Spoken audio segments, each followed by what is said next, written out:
And Rondale Moore, I hope to God they get him involved in more than just running bubble routes because, oh my God, that was so frustrating to watch. You have the best, like, Killing. after the catch receivers in football, excuse me. And all Cliff wanted to do was run this man on goddamn bubble screens.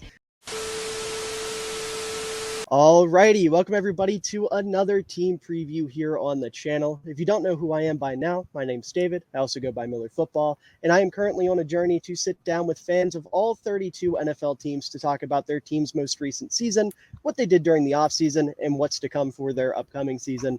And if it's not apparent by the jersey below me or the hat to my right, we're going to be talking about the Arizona Cardinals today. And obviously, I am not a Cardinals fan, so I couldn't do this alone. To my right, we've got Donny, also known as PicknSpreads, and below me, we've got Nicole, who is a bit of an interesting guest to have on because unlike pretty much everybody, I think exactly everybody that I'm going to have on, she actually works for the Cardinals, but is actually a Bears fan, so she gets to suffer twice as much as everybody else. But before we get into this, how are you two doing today? I'm doing good. My power went out about an hour ago, so that sucks. But hey, we're good now. So let's talk about one of the worst teams in the league, maybe. I'm doing well as well. I mean, despite the fact that it's 119 degrees out for the 25th consecutive day on the day of this recording, 23rd. Jesus. It's in the 20s now. Yeah, it's hot. It's 97 Jesus where I'm Christ. I don't even want to check and see what it is for me. I haven't gone outside today, if I'm being totally honest. I've been working all day, but good Lord, 100-some degrees for 20-plus consecutive days. Good Lord. As Yep. if people in Arizona didn't have to suffer enough. Now you got to deal with the Cardinals. We got the Suns to look for. I was just getting ready to say, at least you got the Suns. Yeah. Yeah, I mean, the Diamondbacks are also choking, which isn't fun also. They were in first in their division, and now I think they're down to third. It's like, And then you got the Coyotes, and then when the Coyotes, it's just the Mercury aren't great. Let's just move on. Yeah, it's rough. It's rough. Yeah, that's tough. But anyways, talking about the Cardinals, I just want to ask this off rip because I feel like this is the most talked about topic with this team.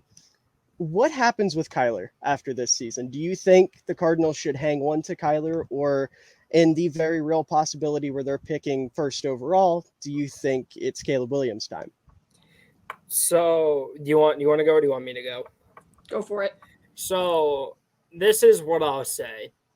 The Cardinals are going to be one of the worst teams in football next year, most likely, unless some, expectations by some of the rookies or some of the second-year guys Clayton Tune breakout year. Clayton Tune breakout season. Like, unless something happens, this is most likely going to be a bottom, I'll say 3-5 team in the league, probably. But the question is, are they going to be the worst team, and are they going to get the number one overall pick? If the Cardinals do, if they get the first overall pick, I made a tweet about a month ago, and I said, I think there's only 5 quarterbacks in the league I would take to build a franchise around over Caleb Williams. I think those guys are Patrick Mahomes, Josh Allen, Joe Burrow, Justin Herbert, and Trevor Lawrence. And maybe you could argue me into Lamar Jackson. But everyone else, I would get rid of for Caleb Williams, including Kyler. And I love Kyler. He's been awesome. He's been a superstar when healthy, and he's had flashes of greatness. I mean, we were talking about this guy as a front runner for the MVP just under 2 years ago in 2021. But I do think the smart move, if Arizona gets the number 1 pick, is to trade Kyler and take Caleb Williams. And as a Kyler fan, it would pain me, but it's the right thing to do. You reset that contract. I don't know how much you could get for Kyler, but if he plays well when he comes back, maybe you could get a bit more from them. I think every GM knows, even though there may be some off-field weird things about him, he's still a remarkable talent and is still one of the most talented quarterbacks in football. So I think that's just kind of my take on it. If they do get the first pick, I do think they would trade Kyler and take Caleb. That's interesting. I'm actually on the opposite side of that because, I do think the Cardinals, to me, because they also have the Texans' first pick next year, I think they will have the top 2 picks, and I'm fairly confident in that. Ooh, I actually think they're going the Chicago Bears route this year. What the Bears did in this year's draft, trading that pick or both picks, and to build more around Kyler. To me, I think everything I've seen from Gannon and Monty Ossenfort, I think these guys love Kyler Murray. I think they love what he's got. They love his star qualities, and everything you've seen on social media since the departure of the old era. I'm sorry if you hear my dog crying in the background, by the way, she wants in. But everything I've seen on social media since that old regime has left is like an extremely positive Kyler. Like it's newly reborn Kyler Murray. Like he just looks so much happier to be there. He is working really hard to get back in a reasonable-ish time this year. ACL's always tricky. It's unpredictable. I thought it'd be a year when I saw it happen. So the fact that he's back before November, to me, which is what it sounds like he will be, is pretty darn impressive. So I think this new regime is going to want to build around Kyler. Pay him? Not necessarily. That's where things kind of get tricky, where you have a point, because that contract is hefty. Yes. But I think the pros outweigh the cons. Right. That makes sense. And I do want to say something real quick, actually, that I kind of discovered. Just real quick, just something I kind of found out. There's some other players who have had injuries. Joe Burrow tore his ACL and his MCL. I believe it was November 22nd against the Commanders, and were the Commanders at maybe the football team? I don't know. It was Washington. That's all I know. It was Washington. But tears his ACL and MCL, and then he comes back week 1. And then another example would be Carson Wentz back in, I believe this would have been 2017, I believe, whenever he tore his ACL during that MVP season where he was going to win the MVP until, tore his ACL, unfortunately. He tore that ACL, I believe it was December 11th, and Kyler's was in 2022 of December 12th. Wentz came back week 3. I don't think Kyler will come back that early. I did always kind of think, I don't know if the November stuff is going to happen. I think maybe like middle of October is kind of more reasonable than maybe late October, but like people are saying he wouldn't be back till Thanksgiving. I thought that was kind of pushing it always. Yeah, I'm leaning more towards agreeing with Nicole, although I think there is very much a world where Kyler is gone. It would make a lot of sense. You have a regime that isn't necessarily tied to him. They can draft a quarterback that's theirs. They can build around that quarterback. And I'm going to be honest, I don't watch a lot of college football outside of scouting, so my scope on Caleb Williams is a little limited. But from what I understand, he's Jesus, right? He's this world beater, superstar prospect that you simply can't pass on. As the NFL draft guy and as a guy who has watched Caleb, this is what I'll say. He's not Trevor Lawrence. I don't think he's Andrew Luck. He's right after him. He is right after them. He's ahead of guys in the past. We've seen like Bryce.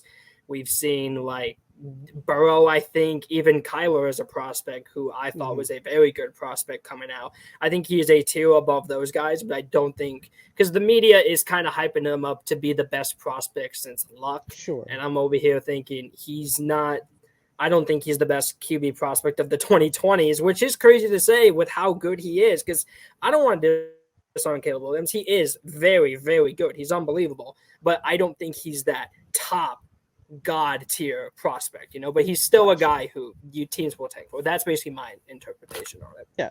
So either way, one of the 3 or 5 best quarterback prospects we've seen in our collective lifetimes, right? Yes.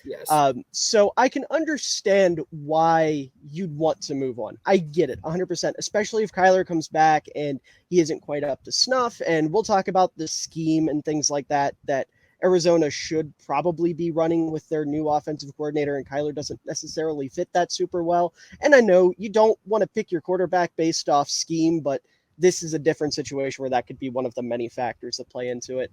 But on the other hand, and Donnie, you and I were talking about this in DMs a couple of days ago, Imagine a world where the Cardinals next year trot out an offense that has Kyler Murray, Brock Bowers, and Marvin Harrison Jr. all on the same offense. That would be unbelievable. Or you go the Nicole route and you trade down like the Bears did, and you get a ton of picks and you just build up this roster. Because, again, we'll get into it a little bit later when we talk about the draft.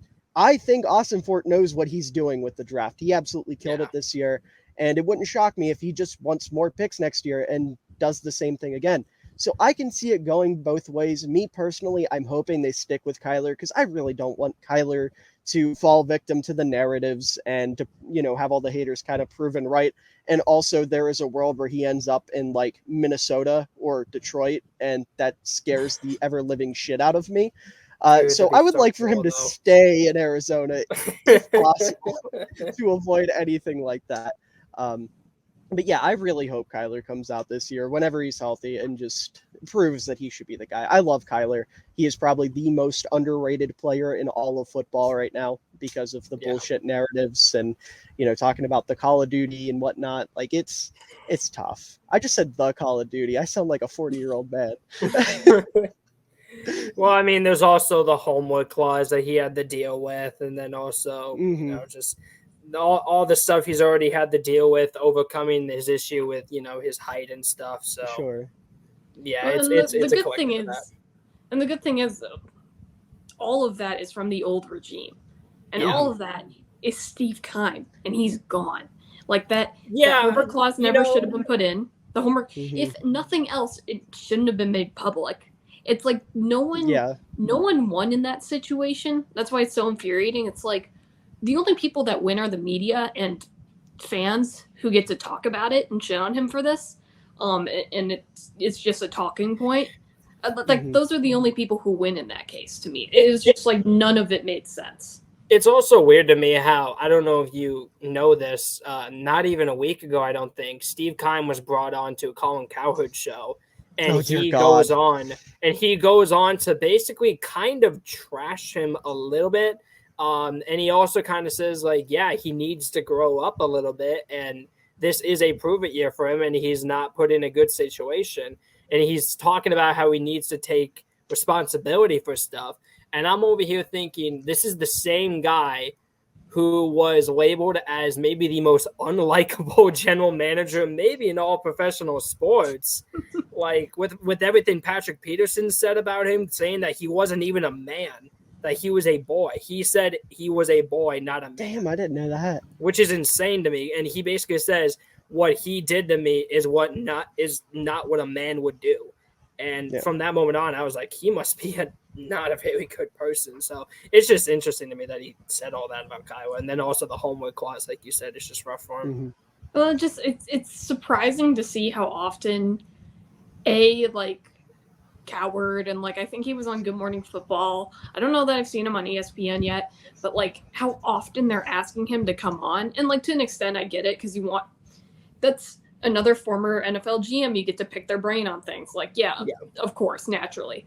But it's for a guy who didn't really want to face the music, he's sure talking an awful lot about it right now. And it's just funny to me because he frustrates me. Like most Cardinals fans, he frustrates me. And I would only consider myself a Cardinals fan for the past year and a half, and I get it. Yeah, Steve definitely made some questionable moves for sure. Yeah, it's tough when you have somebody that's spineless and also willing to run their mouth, because it's never going to end well. And like Nicole said, he's going to get brought onto shows forever, not only because he's a former NFL GM, but because anytime he talks, it stirs up drama, and that's what gets clicks. That's what gets attention, is people just kind of talking out of their ass and giving bad narratives attention. And by the way, another narrative that I completely skipped over that just popped into my brain. Did you guys see any of the instances where people were trying to use Kyler as a justification for Bryce Young becoming a bust because apparently short mobile quarterbacks can't work? Yes. I think I missed that, actually. Yes, no, I saw it. And then there were so many people comparing them when I just don't think – I don't think their play styles are the same. No, that's my thing. Not at all. No, they're not. Bryce is we don't need to get into it, but like just like it's not really the same. And like the short stuff just doesn't make sense to me either. Like it just doesn't. Like they're both short, but they don't play the same at all. No, They're not the all. same player. No, not even not like close. if anything, another short quarterback he should be compared to is a guy like Drew Brees. I think that's a way better comp than a guy like Kyler. I think that's way better because Bryce, his intangibles are so good and he reads the defense so well in such haste. And like that's not really Kyler's game. Kyler's game is just playmaking and improvisation and all this stuff and hitting those outside throws over by the hashes. Bryce Young doesn't really do that because Bryce doesn't really have that kind of arm talent that Kyler does. Like Kyler's got a cannon when he's healthy. I'd argue top 10 arm strength, top maybe 8 arm strength in the league, I think you could argue. But Bryce just isn't that. That's why I just never like those comps. Yeah. It blows my mind. It really does. The amount of shit that this guy gets. Damn it, I dropped my phone. The amount of shit that this guy gets from NFL fans and NFL media just baffles me. And that's as an outsider. You two have the more personal connection with it, so I'm sure it's a lot worse to deal with. And speaking of Steve Keim now being gone, his partner in crime is also gone, Cliff Kingsbury. So that was kind of my next question, and you two touched on it a little bit, is how great does it feel to have those two idiots out of the building? You can go and take this one. I mean, it's good. It's the energy in the building should be so much different. And I think the team will be considerably worse than last year, and I think the energy is going to be different. I think with Cliff, to me, Keim is the obvious. We touched on it. With Cliff, that 2021 season was so thrilling, so exciting, so out of the box, kind of, because no one expected it. That was like, okay, he's figured it out. And then to be completely brought back down to earth, to me, and I'm going to bring up a Bears comp, but because to me, it's similar to Matt Nagy. Once you figured out their shtick, it was over. It's like playing me in Madden. Once you figure out my shtick, I'm done. And I'm pretty predictable. Go ahead. Go ahead. Sorry. I'm almost done. But it was just like once you figured out his offense, once you figured out Nagy was going to run on 3rd and 11 every time, once you figured out Cliff was going to throw a screen after a big gain, or not even, because we didn't have big gains last year. There was no deep ball last year. It wasn't. It was just so predictable. One of my coworkers and I would take, it was water because we're in the control room, but we would take a drink every time Cliff ran a screen. That's how bad it was. It's just to point on two things real quick. I just want to say two things. The first thing, I've been out on Cliff since 2020, the very last offensive drive of 2020. And the reason I remember this, and Nicole, I think you might remember this game, maybe. It was against the Rams. It was week 17. If you win this game, you make the playoffs. This was 2020. This was Kyler's second year. Kyler gets hurt in the first quarter, and he's out for basically the majority of the entire game. And it's a battle between Chris Streveler and who is the other quarterback for the Rams? John Wolford. John Wolford. It was a mess right now because Goff was out. And the Cardinals had a chance to make the playoffs if they beat the Niners, and then they lose. So now they have to go to the Rams' house and win. And I thought we can definitely win this game. We have Kyler. And then Kyler gets hurt in the first quarter. And then it was basically reported that he wasn't going to play the rest of the game. And at that point, I was like, the season's over. It was a great season. And then Kyler in the fourth quarter, he's like, there's a video of him arguing with Cliff.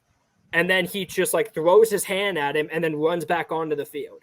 And I'm over here like, oh my gosh, Kyler, let's go. And then, he in that one drive, more offensive yardage, by the way, in that one drive than we had the entire game, by the way. And I'm being serious. That's how bad it was. And then we get in a bad situation on 3rd and 15.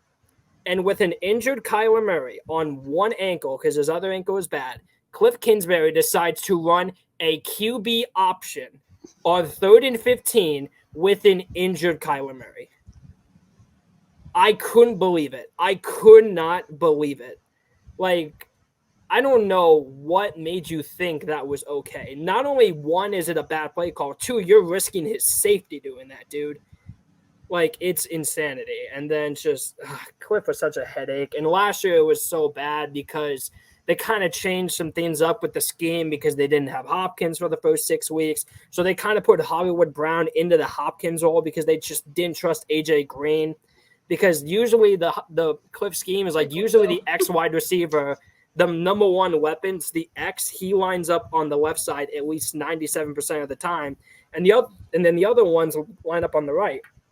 And that guy on the left usually gets the most targets. However, most of those targets are 10 yards or shorter. And that is not Hollywood Brown's game. And that is what he tried to do with Hollywood. And because we didn't have that deep threat in Hollywood and we lost Christian Kirk, we didn't have a true deep threat because Cliff would put Hollywood in this role. And that's why Kyler's deep ball passing went from being unanimously the best in the league in 2021 to maybe the worst in the league last year. It was terrible, dude. It was so bad. Like, going back and watching the film, I don't know what he was thinking putting Hollywood in that role because it just didn't work. It didn't. Yeah. And to be fair to Hollywood Brown too, I love the trade when it came down on draft night until Hopkins was suspended. That's when I was like, he's a great wide receiver too. He is one of the top wide receiver twos in the league, but he's not a wide receiver one. And that was the issue. And Cliff just wasn't creative enough in figuring out a way to make him wide receiver one or get Rondale Moore more involved or the tight end more involved. Whoever, whether it was, I was about to say Komet, but whether it was McBride and Ertz, McBride or Ertz, it just wasn't creative enough. Yeah. Yeah, I mean, Donnie, to go back to your point, setting Kyler up in that really bad spot. Well, you said it was 2020, the last game of 2020 that happened. Yes, it was against the Rams in 2020 when he was hurt in the first quarter with that ankle. Yep. At a certain point, it genuinely felt like Cliff was just trying to tear down Kyler in any way, shape, or form to deflect all blame. Like, it felt like a larger scale version of what started to happen with Mitch Trubisky and Matt Nagy. And Matt Nagy won that. However, in this instance, Kyler won because Kyler's a real NFL quarterback. No disrespect to Mitch. I love him, but he's Mitch. But point being, like, it really felt like he wanted to scapegoat Kyler. And then you look at the preseason when he had Kyler on the sideline trying to call plays and run the offense in an attempt to embarrass him. Like, it's ridiculous. Well, not only that, but like the funny thing is like Kyler, when he was calling the plays, he had more offensive scores than Cliff did, and Kyler called plays for one quarter. Yeah, it was insanity. It's hilarious is what it is. It's kind of like Pat Pete said with Steve Keim about not being a man. Cliff was acting like just as much of a child out there. It's absurd that this man not only stuck around for as long as he did, but, wasn't like, I don't know how to describe it, but just the fact that he was the Cardinals coach for as long as he was, the main point 4 there years. is, 4 years. Yeah, that's insane to me. It's not like this was something that took a while to set in. He just wasn't a good offensive play caller. He had too much of like the college vibe just to him to where it just didn't. And it doesn't work in the NFL. And we'll talk about more of the specific schematics here in a couple of minutes when we get to that. But it was just such a bland, like boring offense that was so easy to figure out, kind of like Nicole alluded to. Nobody ran. Sorry for interrupting you. Sorry, but you're good. In the NFL ran more 4 receiver sets than. No one ran more 4 wide receiver sets than any. Like, the Cardinals ran 4 wide receiver sets more than anyone in the league by almost double. Like, it's insanity. That's insane. That's absolutely insane. Yep. And then to throw in there that the man was too spineless to use a fullback, like, it's tough. It's tough. Cliff really was just the worst of the worst. And again, from an outsider perspective, as somebody that wants to see the Cardinals succeed because of how much I like Kyler and I want the narratives to fucking stop, I'm so glad for you guys that he's gone. Him and Steve Keim both were just the worst. Like, they're up there, again, bringing back to the Bears, they're up there with Pace and Nagy for some of the worst, like, tandems in the last 10, 15 years for any Keim team. might put him over the edge, too. I think Kime was worse than Pace, but I do think Nagy was worse than Cliff. Because Yeah, Cliff did have a couple nice moments that I will give him credit for. Like the Niners game, for example, you're 7-1. You were underdogs going into that game. You don't have Kyler, you don't have Hopkins, you don't have AJ Green, and despite that, you put up 38 on the Niners with Colt McCoy and James Conner. Like, you got to give Cliff respect for that. But he also had a lot of bad moments. Yeah, for sure. And I mean, that, to bring it back to the GM thing, that kind of goes for Pace as well. He had a couple picks that hit in later rounds and whatnot. Granted, he could not draft in the first round to save his fucking life. I think he was there for 7, 8, maybe 9 years. He hit on 2 first-round picks. Didn't pick in the first round twice. Like, I think Kai may have hit on 2 also. Probably Kyler, and then I don't know if you want to call DJ Humphries a hit, but he's the closest thing to a hit you're going to have. I'd say he's a hit. He's a pretty consistent tackle. I mean, he never became a superstar, but he's consistent. And I think, especially drafting offensive linemen, that's good enough. As long as, for example, with the Bears, with Darnell Wright, I'm just hoping he's consistent, right? I don't need him to be, even though he was a top 10 pick, I don't need him to be a world beater. I just need him to be good and consistent. And that's what Humphries is, right? But anyways, moving more into just what happened during the season. 4-13 record. You were 4th in the NFC West. 1-8 at home, 3-5 on the road, which you always love when you go in and attack better than you defend your home turf. 0-5 in the last 5 games, with names such as Trace McSorley starting at quarterback. David Blau. David Blau, Bears legend. Who was actually not bad. Yeah, David Blau was probably the best out of all of them, Yeah. Which is wild. But also Colt's just old, so it's not all his fault. Yeah. It was Colt McCoy, David Blau, Trace McSorley. Am I missing anybody? I think, was Jeff Driscoll there? Don't believe so. I think Driscoll came in this year. Okay, yeah, he did come because I think Driscoll was still in Houston last year. If anything, he was on the practice squad. Okay. Right. But yeah, you ran through quarterbacks, which happens when your main one goes down, your offensive or play caller sucks, and you're just trying to make something work. And then looking at some of the numbers, specifically EPA per play, they were 16th in rushing, 27th in passing, 17th in run defense, 22nd in pass coverage EPA per play. Yeah. And then points, 21st in points scored with 340, 31st in points allowed with 449. Let's go Vance! Let's go Vance! And 29th in point differential with negative 109. Yeah. Not good. Basically what happened was Keim decided that all of our guys that we needed, he decided to let them walk. He decided to, instead of addressing, the pure garbage defensive line or the desperately needing help secondary, which, by the way, thank you. I just want to say thank you for letting your defensive line exist, because that means Chicago doesn't have the worst one in football. Yeah, you're the only thing saving us from that. That's a good shot right there.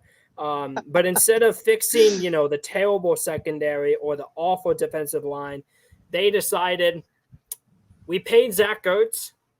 I think we want another one.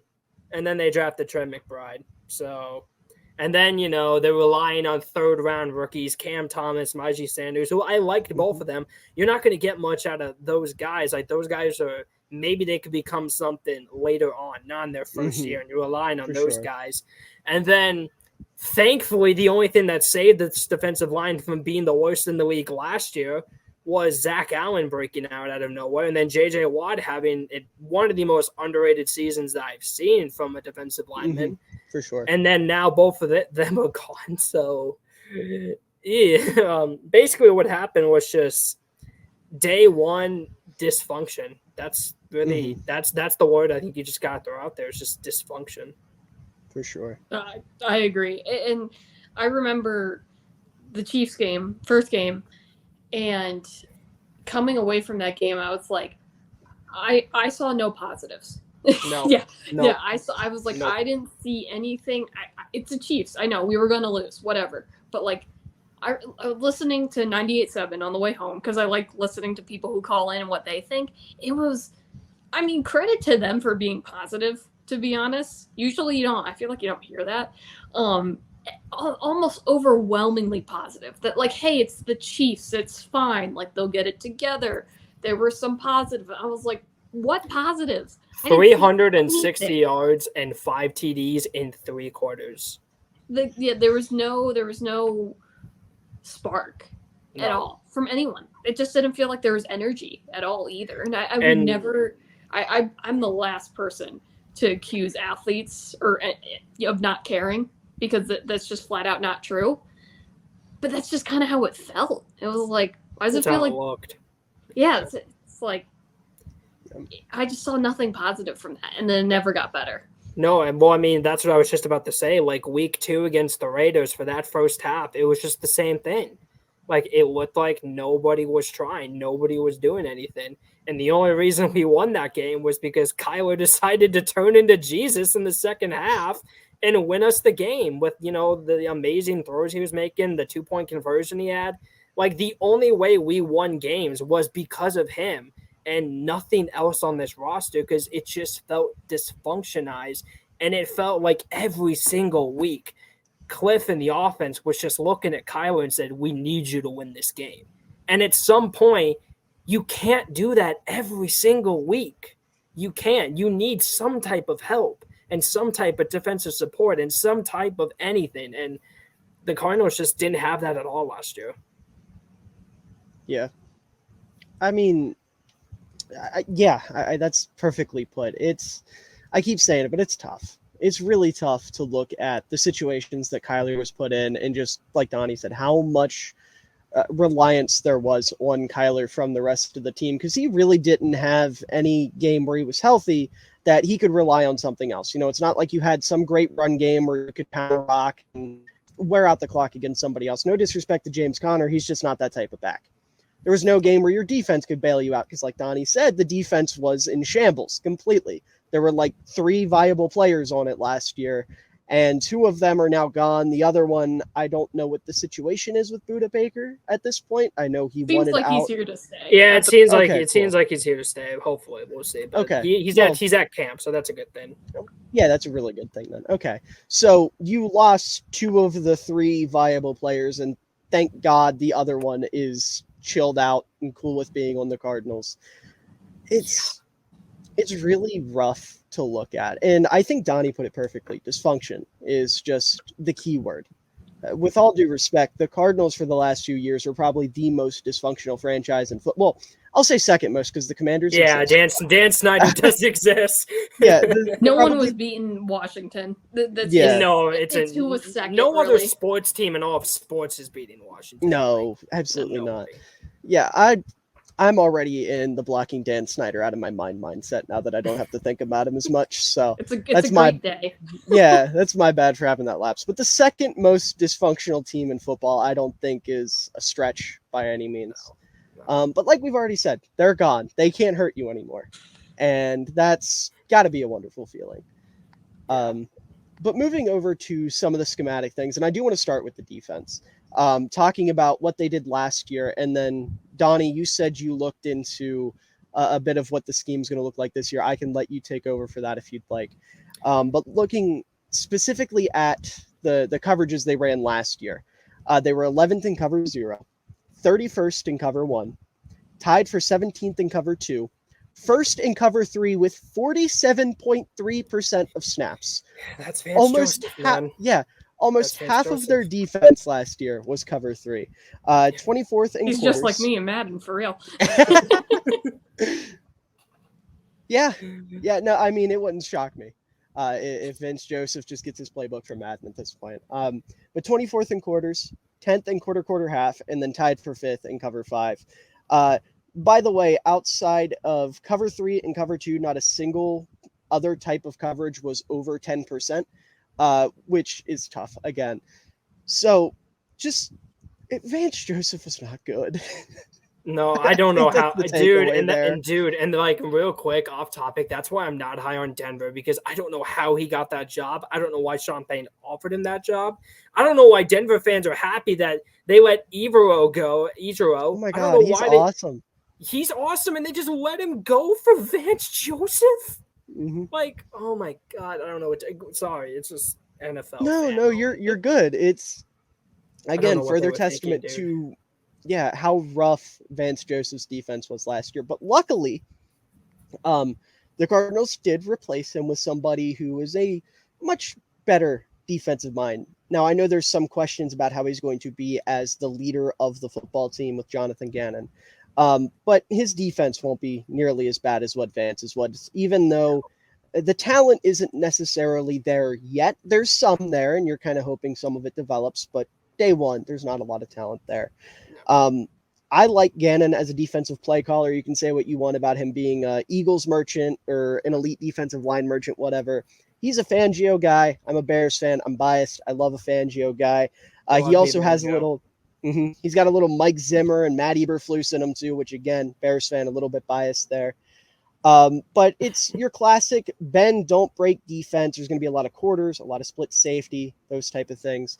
I started diving into it. I told Donny, go ahead and No. You explained it. You explained it absolutely perfectly. But however, something that I do really like, and I will be honest, I was not the biggest Gannon fan as a head coach, as a defensive play caller. Sure. He is, he is what he is. This is what I will say, and I think it hasn't really been confirmed, but it's been talked about. It sounds like Gannon might not be calling the plays.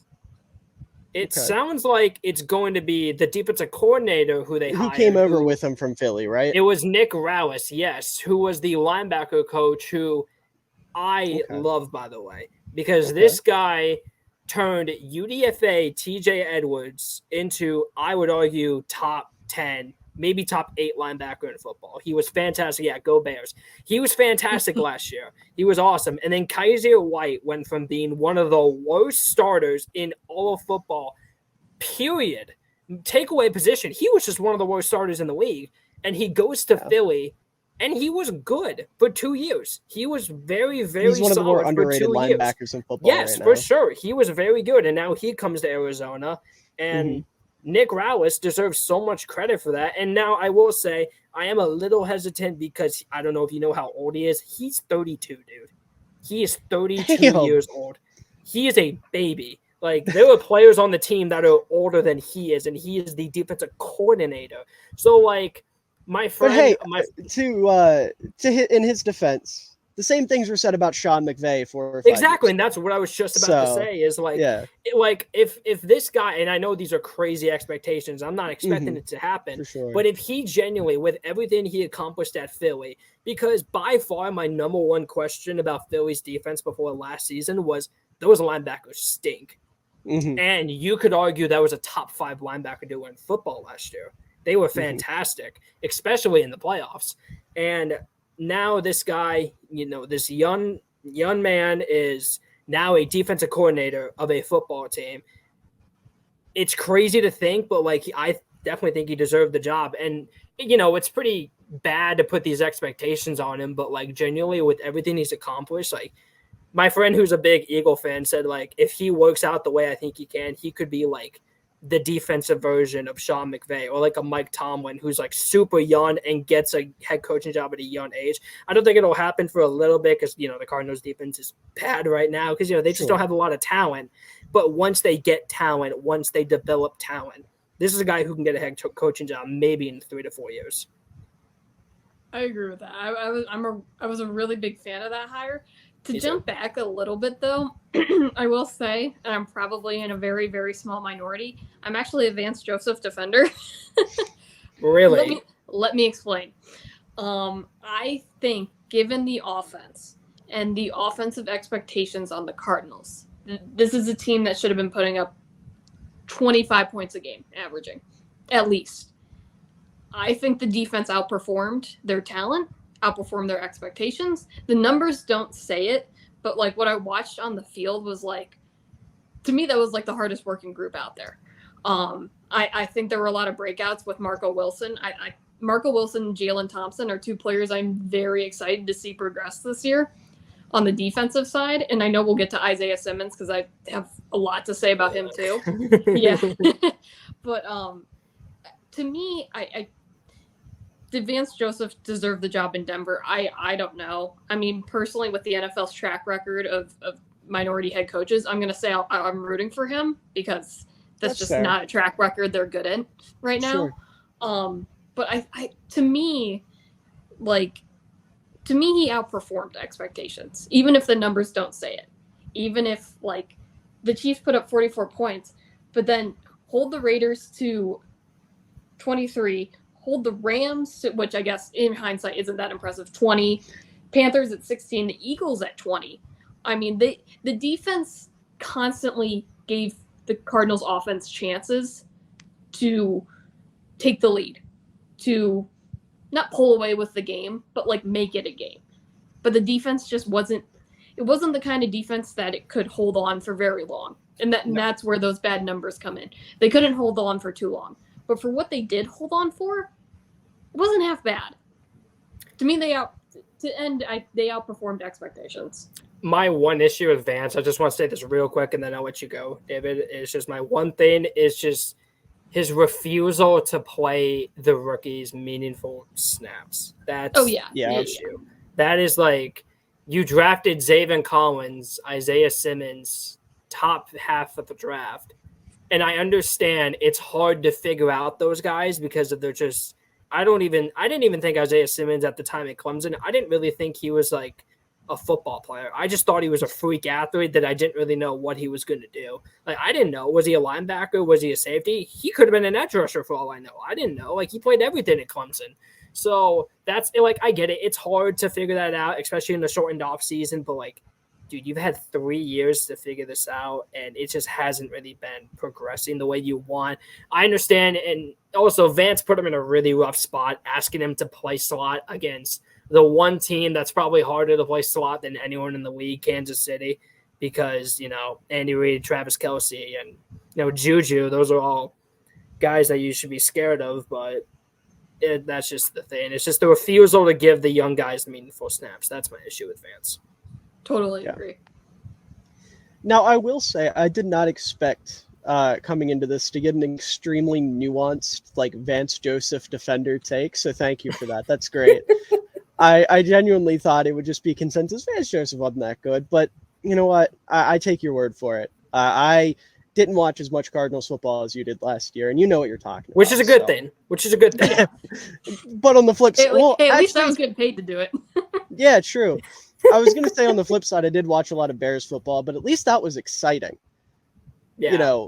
Especially Fields at least was exciting to watch for sure. Mm-hmm. Like Cardinals offense, there was just, I'd say the most exciting game of the whole year was probably that Raiders game, dude. Like that was probably the most exciting in the second half. Like outside of that, just. Well, the Saints game was kind of fun. Well, that was also because there were 2 pick sixes. Yeah, back to back. But it was like, oh my God, everyone's happy in the stadium. This is great. Yeah. Well, and then, Kyler gets hated for screaming at Cliff, all that. Yay. Media. It can never escape. Can't ever get a full win, just partial wins. Yeah, as unfortunate as that is. But jumping over to the offense and starting out with the run game, because that's my bread and butter. I love me a good run game. Cliff Banger did not have. His was incredibly one-dimensional and just did not move me. Like, I know the EPA per play numbers would have you expect it to be a very middle-of-the-pack run game, but it wasn't. It was inside zone, counter, inside zone, inside zone, inside zone. It was. And, again, all the respect and credit in the world to James Conner, and I'm going to praise him here when we talk about what the offense is going to be next year. Don't worry. I love the guy. Big fan of his story, especially now that he's not in Pittsburgh. I feel like I can root for him. But good God, that's not the type of run game you should be running. Like, looking at the numbers, they were 32nd in outside zone with 7% of their plays, tied for 4th in inside zone with 33%. They were 6th in duo with 21%, tied for 19th in power with 7%, 2nd in counter with 15%, second in draw, which makes a lot of sense. You got Kyler, you're going to run QB draw, and then tied for 30th in pin and pull. And this run game, again, it's to kind of defend Cliff a little bit, but also not really. You're running out of gun pretty much exclusively because Kyler is not the best under center quarterback in football. And when you do that, you're kind of limited because you're not running outside zone out of gun. That doesn't work. Which is going to be very interesting to see next year because you brought in Petzing from the Browns, and the Browns are one of the heavier outside zone teams in football. Like Kevin Stefanski, what he does with the run game is beautiful. I could talk about that for hours and hours and hours because he throws everything at you. He knows how to counter everything. It's very diverse. It's very complicated. And Petzing's coming over and going to bring some of that with him. And again, a lot of the run game over there has that Shanahan influence where it's under center. You use it to set up play action. And I'm interested to see how that's going to affect Kyler because, like I said, I don't love Kyler coming out of play action and having to hit something over the middle, right? Like Donnie said pretty early on, he's take the snap, kind of survey the field a little bit, run around if he has to, and then chuck something deep outside the numbers. Kyler's not somebody that's going to throw a lot of crossing routes, a lot of post routes, and those are kind of the bread and butter of that type of offense. Back to the run game. It's, like I said, it's going to be more outside zone. And I think if Colt McCoy starts a lot of the year, like if there's a world where Kyler is either behind track or the Cardinals say, you know what, we haven't won a game yet and Kyler's slated to come back. Let's just run out the rest of the season with Colt McCoy and keep losing to guarantee the first pick or something. You're going to see a shit ton of outside zone because Colt McCoy is somebody that fits very well into that under center play action, that type of thing. And James Conner, again, much love to him. He doesn't quite fit this type of offense either because he's not the fastest guy in the world. He's not somebody you want to take outside, but someone who does fit it very well. And I'm very interested to see what they'll do with him is Keontae Ingram, who is the most he's just a super athlete. And he's somebody that does have the speed to take a run to the outside and break it off for a bunch of yards. So I don't know if you two have any thoughts on what the run game is going to be like this year versus what it was last year or anything like that. No, I think you absolutely hit the nail. Like what I told you, I could have broken it down. Like you basically said everything I was going to say, which shout out you for doing your research. But yeah, I'm glad you brought up Keontae Ingram because I think he's actually going to make a bigger impact than some people think. Obviously, he's not going to, oh my God, 1,000 yards. What? Like, no, obviously, probably not. But this is a guy who is definitely a super athlete, former 5-star recruit in high school, which does matter. If you're a 5-star, that genuinely means most of the time you're just more athletic than everybody else. So that definitely does matter. Went to Texas and then goes to USC, and he's decent there, and he's just this freak athlete who just doesn't really know how to play football at the running back position entirely, and he's kind of limited by some of his, weaknesses in terms of I think I don't need to get into it, but I don't want to do a super breakdown, but I do think, like you said, he does fit this scheme very well in terms of him having that home run ability that James Conner doesn't. And I think a lot of Cardinal fans that I've been talking to think James is going to get 75% of the snaps. I think it's going to be much closer than maybe 55 to 45 with Keontae and James. I think it's going to shock some people. They're going to be like, why is Ingram getting so many carries? And it's going to be I just think, like you said, he fits it well with that second gear ability. Well, especially if Kyler comes back at a mid-season. Early season, I think it's in their best interest to still run mostly the same run game because they'll be under center. And it'll be interesting this season to see Kyler under center more often and what their plans are with him. And like you said, that's not really his game. How are they going to make it his game? I think how they make it his game is improving on the run game. And I think, to me, that's using James Conner and Keontae Ingram. I agree with you, Donnie. I think it's in their best interest to use both of them to get as many fast guys on the field so you don't know really who's getting the ball when. So that always leaves options open.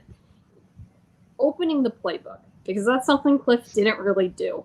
It's a wild concept, I know, but opening the playbook is all they really need to do here because they would just run Conner like a bell cow, and then they didn't really know what else to do with him. He wasn't put in for screens that often. It was mostly wide receiver screens anyways, and they just moving the ball around was really, really tough. So I think if they can get Ingram in more, and I think that was another issue on the offensive side, was also getting the rookies in more outside of McBride. But Ingram deserves touches, and he deserves as many as Connor. That was a long-winded answer for not saying too much, but I agree. Well, I think Kyler, and I was talking to my friend, shout out my friend Cold Hard Truth, by the way, great friend of mine. He's a scout actually at California, University of Cal. He's a Browns fan, and I was basically asking him, like, how do you think Kyler is going to fit in this game? And he basically said, like, yes, it's going to be a lot of play action, but he expects Kyler to use his mobility way more. Like, For sure. Like obviously we're thinking about using the mobility to, like, set up play action and whatnot. But, like, in terms of, like, actually getting rushing yards, he thinks Kyler's going to run the ball when he's healthy. So maybe not this upcoming year because they probably won't have him run that much. But 2024, he thinks he's going to run almost as much as he did in 2020. And if you don't know how much he ran in 2020, I think he had about 800 rushing yards in 2020, and every other year it's been like 500, 400. He thinks he's going to run a lot more, which is an interesting concept, and I think it would work well with his game. But like you said, like the posts and the crossers, I don't know how he's going to fit that necessarily into his game because he has struggled with it. But then again, he also hasn't had the biggest workload with that. Sure. So it is interesting to see. He did, and I know this is such a weird thing to say because it was so long ago, but, like, back when he was at Oklahoma, according to PFF, he was number 1 in college football when hitting crossers over the middle, which I found so interesting considering that's definitely something. Crossers. Yeah, and it's because crossers aren't really Lincoln Riley's game. Like, that's not really his play calling, but he ran it a lot more than you would expect, which is interesting. But like you said, as we know right now, we don't know how it's going to fit. Right now, if I were to guess, I think it'll be okay, but I don't think it'll be fully expanded upon until the next season. I don't think this season really matters for Kyler as much. It's just a matter of how healthy are you? What are you going to look like with the basics? And then we'll expand in 2024. It'll be interesting. I definitely have my questions about it, but I have more faith in Drew than I do in Cliff, so my expectations are pretty low. Yeah, for sure. And as a testament to the over-the-middle routes, right, mainly the crossers, to Kyler's advantage, he does have Hollywood Brown and Rondale Moore, who can both absolutely cook on routes like that because that's all speed. And that is what those two specialize in, is speed. And Rondale Moore, I hope to God they get him involved in more than just running bubble routes because, oh my God, that was so frustrating to watch. You have the best, like, after the catch receivers in football, and all Cliff wanted to do was run this man on goddamn bubble screens. And then he got hurt in Mexico City on that play. It's absolutely ridiculous. But those two, like I said, can cook on routes like that. And hopefully that'll help out Kyler a lot in that regard, especially because he has the connection with Hollywood already. But it's definitely an interesting projection to kind of think about what's going to happen. And then you see a quarterback who isn't exactly like Kyler, but does share some similarities in Deshaun Watson, who I hate that I have to bring his name up, but it is relevant to the situation. He is a similar quarterback that isn't exactly fantastic at throwing over the middle of the field, and we saw him in a similar offense last year really, really struggle. Granted, there were also about a billion other factors involved in that. I don't think we're going to see Kyler ever be as bad as Watson was last year, but it's tough. It's tough to project for sure. I think the worst we're ever going to see of Kyler is what we saw last year. By the way, I don't know how much you can get. I don't know how much worse he can get than that. Like, I really don't know. But hey, we'll see. It hurt because they had so much time to figure out an offense without D-Hop, and then they just never did. And then when he came back, it was just like, okay, throw to D-Hop, like, and that was it. And it's like, that should open the door for Hollywood and Rondale Moore, and it just never did. And it's like, that's the creativity, the lack of opening the playbook and creativity was like the biggest, not the biggest thing, but pretty close. And also, real quick, I just want to say this just real quick. I did find it funny because, I was hating on Cliff and whatnot, but I almost gave him a tiny ounce of credit against the Chargers because that was the one and only game of the entire season where they had D-Hop and Hollywood on the field at the same time. That is the only time. And the offense looked really, really solid. And then I don't know what happened, but the last 2 drives, he just makes it ridiculously predictable with inside zones and hitting bubble screens. And I was like, Cliff, you were doing so good. We were going to beat the Chargers. And then you did this. And it was so frustrating. He overthinks it. He really does. It really is unfortunate because, genuinely, Cliff is an offensive genius. I do want to say that. He really is. What he did at Texas Tech was unbelievable. And I know people are going to be like, oh, he had Patrick Mahomes. Patrick Mahomes is not the same player right now than he was at Texas Tech. I'm going to let you know that right now. Texas Tech Patrick Mahomes was a nightmare, dude. He was a nightmare. He was the highs were so high. When you watched him versus Oklahoma, when he had 700 yards and 8 touchdowns. And then you see him play Iowa State and he throws 5 interceptions. And it's just that's Patrick Mahomes for you back in college. And without a single wide receiver in that 1 year Mahomes broke out at Texas Tech, when Cliff was the head coach, only one of those wide receivers made to the NFL, and it was Jakeem Grant. What if I told you 4 wide receivers had at least 1,100 yards? Yeah. That's really impressive, especially for guys who the only wide receiver when the NFL was Jakeem Grant, and it's not like Jakeem Grant's anything that special. He's just mainly a special team guy. So, Cliff has had so many good moments, but just the ability to just not adjust in crucial moments and in the second half of the season, that is what's killed him. For sure. Well, and it killed him at Tech too because it was. Yes, it did. I remember seeing the picture of it's the same thing at the end of the season. He just can't hold it together. The team just doesn't hold it together. There's no consistency at the end of the season like there was at the beginning. And I mean, to all of our dismay last season, they didn't have any consistency at all. So what was there to lose? But. I'll give them a little bit of credit for Texas Tech because their defense was always allowing at least 40 points a game. So I'll give them a tiny bit of credit. Yeah, Big 12. Oh man, those defenses, man, they're better now. But good Lord, back in 2018 it was bad. But I'll give him an ounce of credit there. But with the NFL, he just hasn't worked, obviously. And it's unfortunate because I really did want to believe in Cliff, and I was a Cliff believer when he got hired. But nope. Yeah. I do want to touch one more thing on the run game because I forgot about this. Go for it. And I shouldn't as an ASU alum, but Eno Benjamin, who I was a huge fan coming out of college. I'm even bigger fan of Rashad White at Tampa Bay. He's a stud. I think he's better than Eno Benjamin.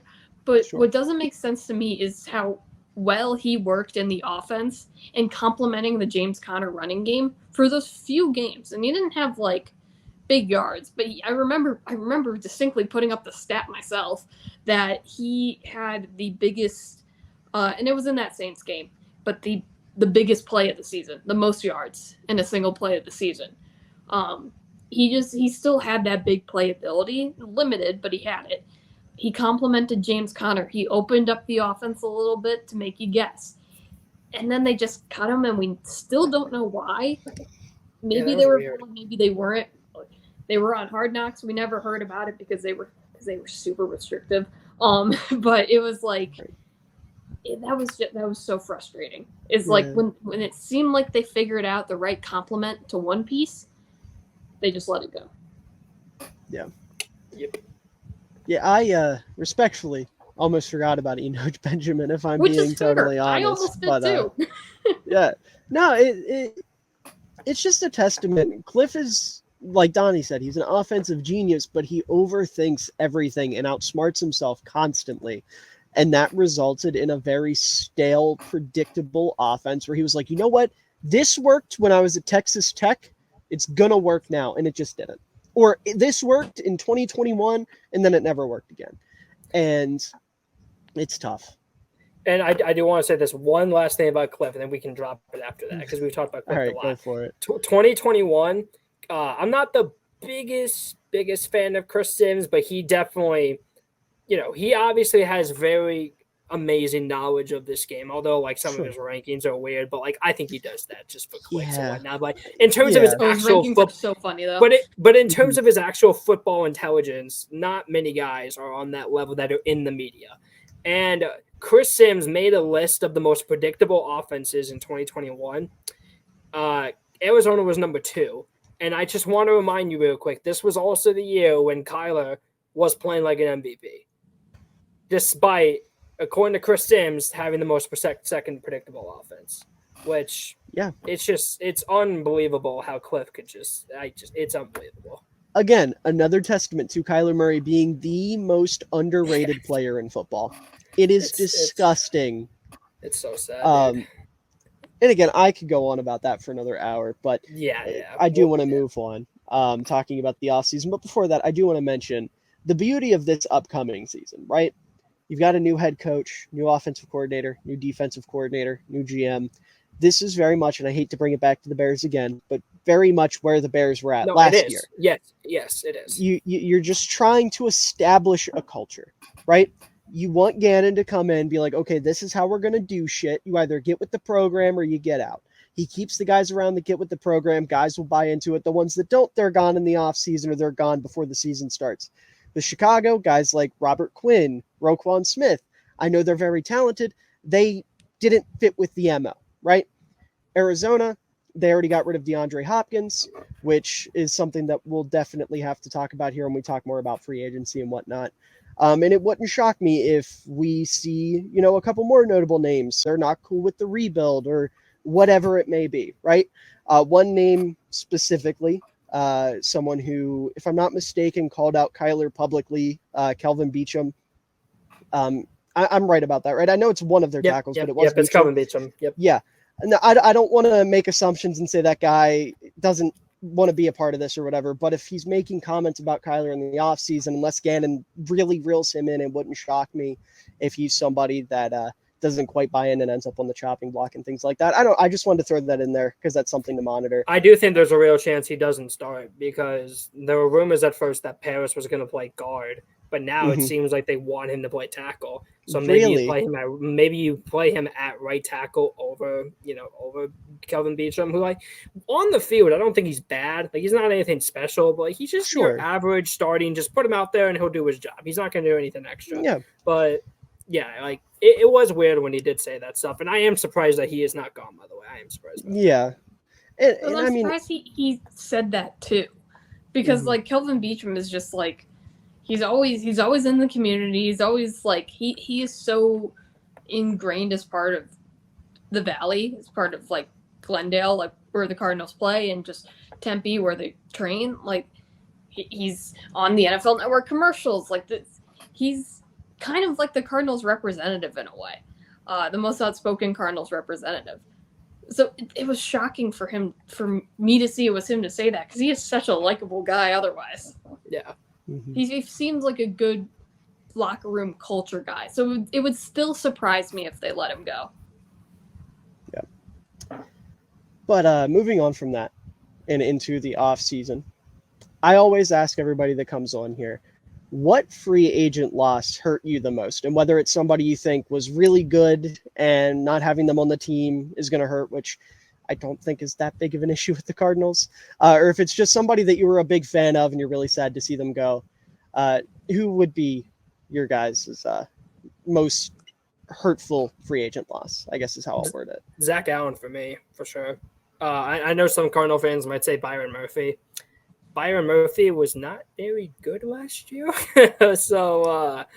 And Zach Allen really was. And obviously this is a guy who has also struggled with some injuries over his career. And this is why, it kind of came out of nowhere that he broke out because he's just been this 3rd round pick. It's just always been hurt. Mm-hmm. And then finally he stays healthy for a decent time and he plays a top 15 defensive tackle at a position that we are probably the worst in football at. So that was definitely a loss that hurt. But at the same time, I trust Monty, gotta do what you gotta do.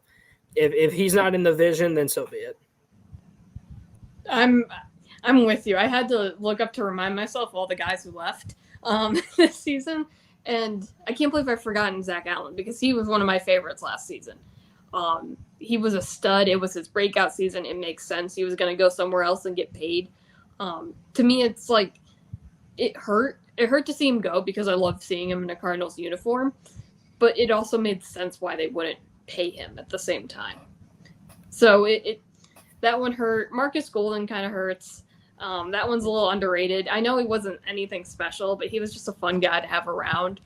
And Byron Murphy, I think, will always hurt a little bit. Yeah, he wasn't that good last year, but it's still never fun when you see a guy like that go. Yeah. Yeah, I mean, Murphy, I agree, didn't have the best year last year, but outside of that, he's gotten better every year of his career. It's just he's never been able to string together, consistency in his health and things like that. And I do think, as much as I hate to say it, he's going to be pretty solid in Minnesota, especially given the scheme they're going to be running and how well he fits there. But yeah, Zach Allen is probably, outside of DeAndre Hopkins, the most notable loss for the Cardinals. Some other big names that are gone. J.J. Watt obviously retired, had a very quietly good season last year. AJ Green's gone, Billy Price, Marcus Golden, who Nicole mentioned, Max Garcia, the man, the myth, the legend, Chosen Anderson, Ben the Neiman. the artist formerly known as Robbie. Right. Oh my goodness, that fella. He should. What did y'all trade for him again? We traded a 7th round pick. Okay, it was. This was after his fight on the sidelines with. Yeah, it was. Oh, who was it? Because Hollywood Brown broke his foot, and then we panicked, and then we were like, oh well, we need someone next to Hopkins. Let's go get Chosen. Well, we needed a deep receiver guy. Like I don't, I didn't think the trade. Just use Rondale as the deep receiver guy. Well, the problem is Rondale Moore has the smallest catch radius of any player ever. Yeah, so it's kind of hard to trust him downfield. The deep game to me. Yeah, I understand, but dude, he made sense in that regard. But then we just never threw the deep ball, and then when he did, he didn't catch it. So yeah, he kind of dropped his first. He kind of dropped his first 3 targets. Yeah, he literally did. He had him. It was in his hands. Yeah, it was weird. And now he's a part of the track team that is Miami's wide receiver core. Yes. But some of the other names on here are a little less notable. Trace McSorley, Camus Grugier-Hill, Tristan Hill, Cody Ford, Rashad Coward, former Bear. That guy's career, I feel so bad for him, dude. He's been everywhere at this point. Matt Nagy screwed him. I'll never forget, again, not to go on a Bears tangent, but it's related. His first practice in Chicago under Matt Nagy looked at this man who had been a career defensive tackle and said, "You're going to play on the offensive line now," and just thought that would work. I don't get it. Don't you just miss Matt Nagy so much? He really was terrible, man. Yeah, I miss trying to figure out the whys, but other than that, I'm pretty glad he's gone. But Trace McSorley going hurts my heart. Max Williams also left. I skipped over him. That was I forgot about that. That was frustrating last season because it was like this guy is clearly tight end number 2 right now because we don't really know what we got in Trey McBride because he's a rookie, and I'm personally a fan of him. But it was like, he fits in the offense. He's been good. It's not like he didn't do his job. He's a better pass blocker than Trey McBride right now. And we're just like practice squad. And I think he saw the field twice on game day. It was so confusing what they did to that man. I don't understand it. Yeah. What were they cooking?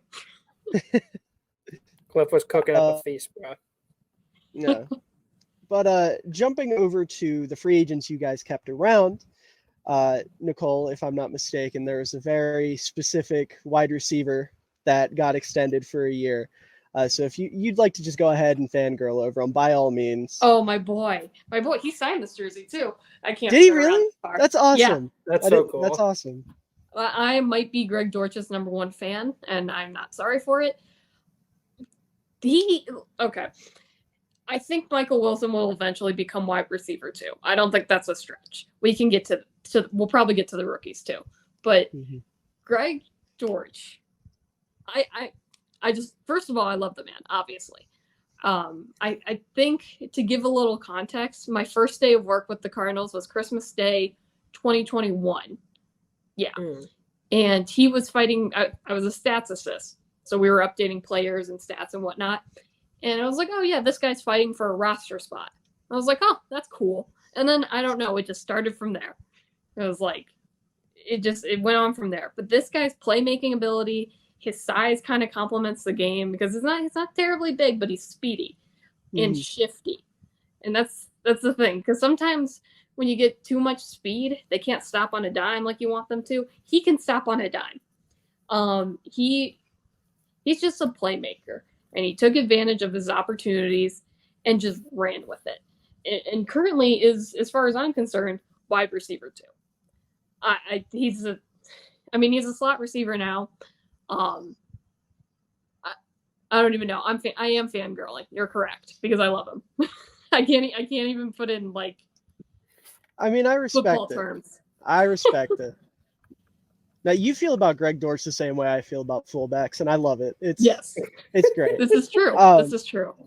And I do think you hit the nail on the head, specifically talking about him making the most of his opportunities, because that's what I have written down. Like, I have notes for specific players written down, and that is the epitome of Greg Dortch, is just making the most of limited opportunities. And he's somebody, not just because I know it would make you happy, but because I think he's really quietly talented, that I would love to see get more opportunities in Arizona. And I think this would be a great year to do that, just to test it out, see what happens. He's on a 1-year deal, if I'm not mistaken.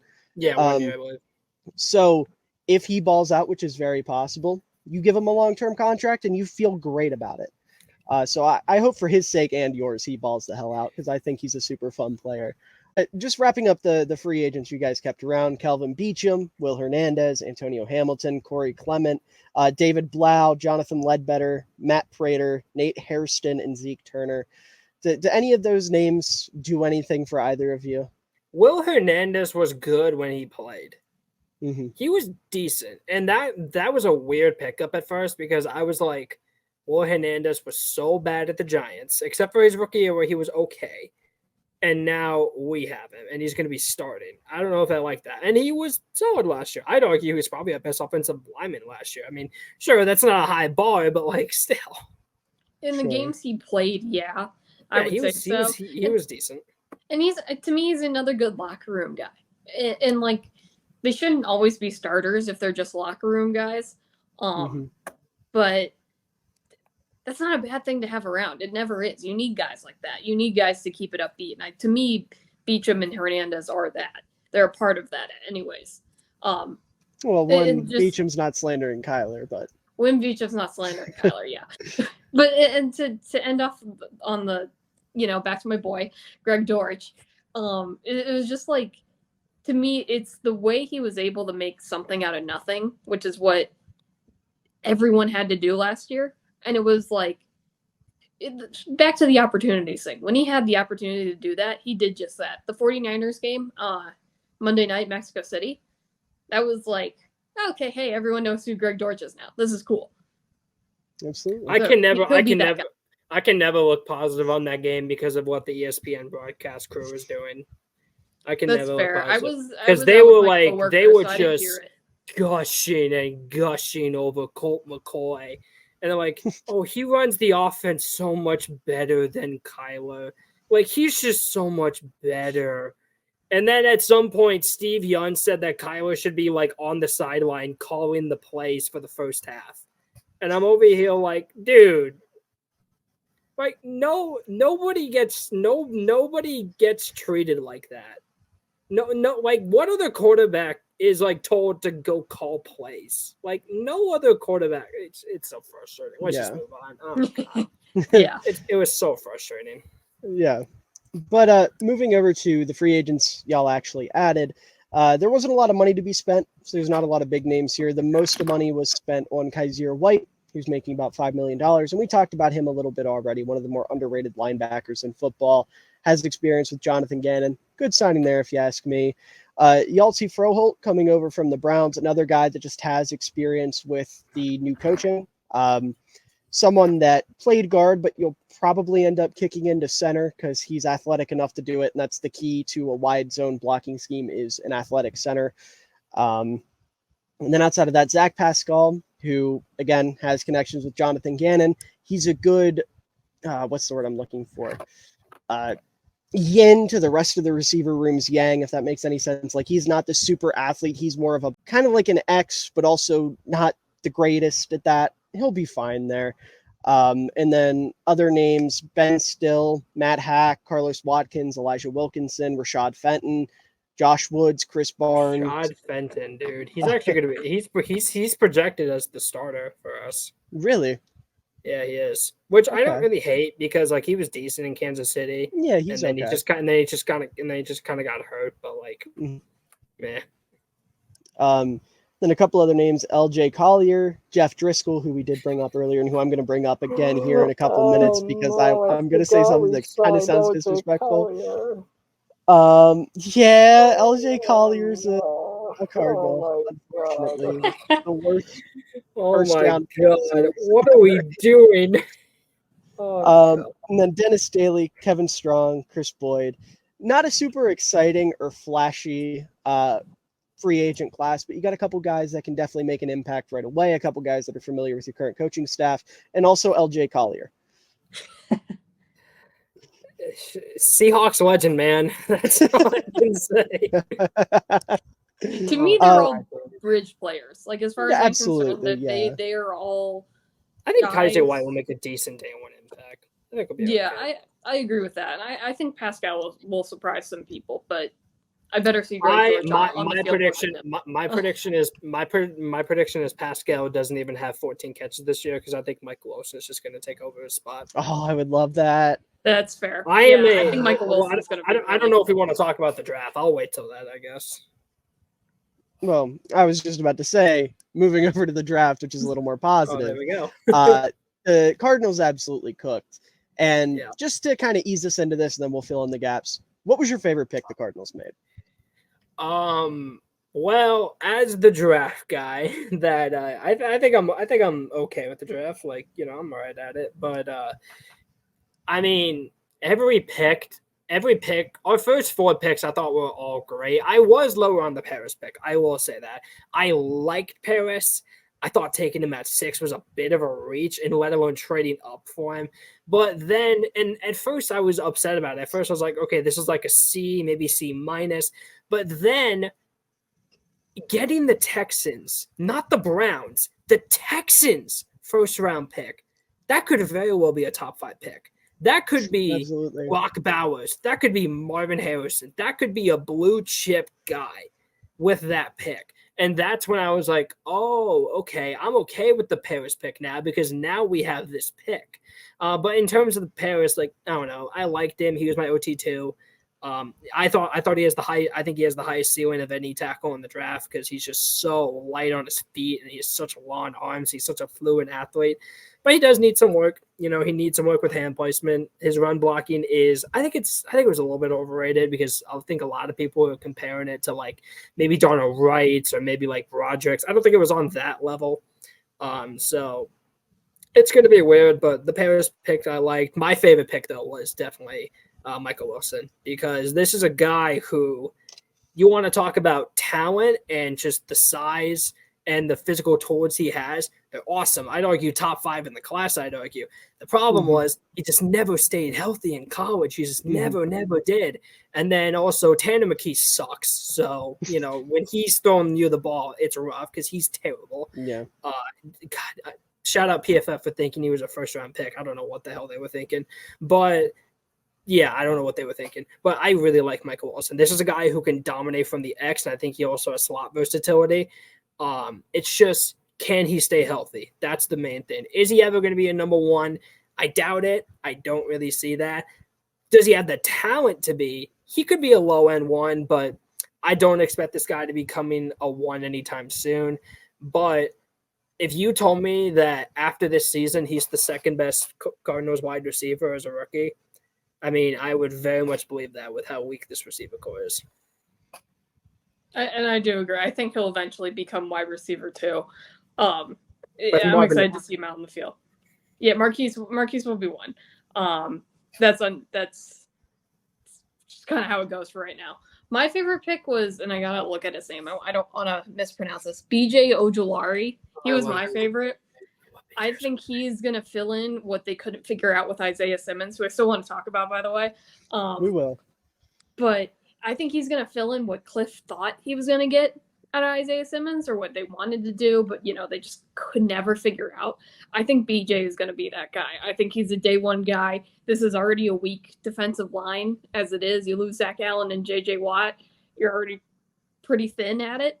And like you said, thanks to them, the Bears don't have the worst defensive line in the league, which I don't think they'll be near the bottom at the end of this year, or at the conclusion of this coming season.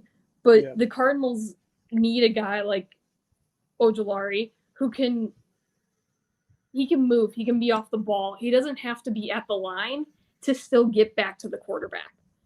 And I think that's huge. And the Cardinals have needed that for a long time because they've just kind of expected it to come from the linebacking position, and it just never has, despite Steve Keim's love of drafting linebackers. It just never has worked. And I'm a fan of Zaven Collins. I'll be honest. I think he's going to be pretty good. They need a guy like Ojulari. Yeah, absolutely. I got to agree with Donnie. My favorite pick by far was Michael Wilson. I'm a big Michael Wilson believer. I will go so sick at the Senior Bowl, dude. I don't know if you watched it. He was so sick at the Senior Bowl. I will go as far to say that he had tape that rivaled just about every receiver in this class. I think if he would have been healthy, he would have been my wide receiver too, pretty easily. Like Jackson Smith and Jigba's a different story. But if healthy, he would have been my wide receiver too, and I wouldn't have thought twice about it. He reminds me a lot of Devontae Adams, just with more reliable hands coming in. Because, like Donnie mentioned, he's got that inside-outside versatility, fantastic route runner, one of the best releases I've seen in a long time. He's awesome. He's absolutely incredible. I know you don't think he has wide receiver one potential. I do. I think he can be a true alpha in your wide receiver room. And if he develops and can stay healthy, him as your number one, as your X, with Hollywood Brown on the outside as your two, and then hopefully Greg Dortch in the slot would be a fantastic trio. So I love Michael Wilson. Paris Johnson Jr., also an amazing pick. Donnie, you did him justice, obviously, pretty much hit the nail on the head talking about him. BJ Ojulari, another super exciting player. I agree 100% with Nicole there. Super smart, has just about every pass rush move you could think of in his tool belt. The only thing that worries me about him is he's not a good run defender. And that's just because he's a little bit on the smaller side. He can get kind of moved around by bigger linemen. But he's still somebody that with his intelligence and his quickness, you can find ways to scheme him to make an impact in the run game. So I'm not super worried about that. Garrett Williams, the other third round pick, really solid pick. Good size, super aggressive, plays the boundary really well. He is coming off a knee injury, which is definitely the ACL in October. But I do think he can be a really nice piece for the Cardinals secondary. John Gaines, who played a little bit of guard, a little bit of tackle, I think could play a little bit of center in the NFL because he's another guy that's just super athletic. He fits perfectly in this offense because of how athletic he is. And then Clayton Tune, who, I mean no disrespect by this, but it's just so perfect. He reminds me so much of Jeff Driscoll. I know he does. I thought the same thing, bro. Like, when we drafted him, I literally said, we just drafted a second Jeff Driscoll. Yeah. I just remember looking at the TV kind of going, huh, oh, man. that's a selection. Yeah. Like in the, fifth round, if I remember right? Yeah. Mm-hmm. It was so funny, dude. I had a sneaky feeling we were going to take a quarterback on day 3. I was not expecting Clayton Tune. I didn't think it'd be I guess the 4th round is on day 3 too, but I didn't think it'd be the second pick on day 3. I thought it'd be like one of the last. Yeah. Yeah, I mean, he's an experienced quarterback, and he's a good leader. He's a little athletic, so maybe there's something there. But again, he's just a younger Jeff Driscoll. If he develops into a career backup, I think that's a win. Yeah, no, absolutely. A 5th round pick. You're just looking for a guy that makes the roster at that point, make any sort of impact, right? After that, Owen Papo, who did I say his last name right? Did I say his name right? Okay, you did. I suck with names. Ran Dude's like 4.39 if I'm not mistaken. Doesn't know how to play football, but he's very fast. He has absolutely no clue how to play football. It is absurd. Although it's ironic, he doesn't know how to play football, but he's really disciplined against the run. Yeah, I thought that. Yeah, it's weird. Can't cover. Yeah, no, he No. can't cover for shit. Can't cover. read the quarterback. Can't pass rush. Can't really blitz. No. But It's just he's fast. he just likes to hit people. He's fast and he likes to hit people, so he learned how to hit people with a little bit of finesse. Essentially what his play style is. Yeah.